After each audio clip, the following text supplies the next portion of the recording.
দক্ষিণ চীন সাগরে উৎপত্তি হওয়া টাইফুন বুয়ালুয়ের কারণে ভিয়েতনামে মৃত বেড়ে ১৯ জন দাঁড়িয়েছে। আরও ২১ জন নিখোঁজ রয়েছেন বলে মঙ্গলবার দেশটির সরকার জানিয়েছে।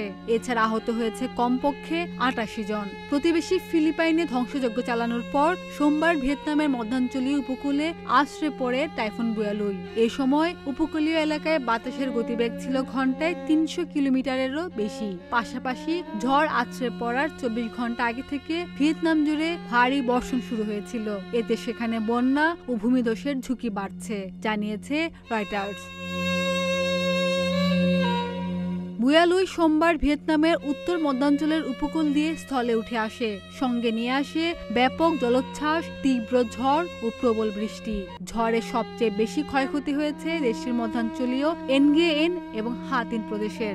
নিহত, নিখোঁজ এবং আহতদের সবাই এই দুই প্রদেশের। তারা সবাই ভূমিধস এবং হরপা বানের শিকার। এছাড়া দুই প্রদেশে আংশিক ও সম্পূর্ণ ধ্বংস হয়েছে অন্তত ১ লাখ বাড়িঘর এবং নষ্ট হয়েছে ১০,০০০ একর জমির ধান ও অন্যান্য ফসল। এদিকে সোমবার ঝড়ের সময় বিদ্যুতের খুঁটি উপড়ে পড়ার কারণে ভিয়েতনামের মধ্যাঞ্চলের অনেক এলাকায় বন্ধ হয়ে যায় বিদ্যুৎ সরবরাহ।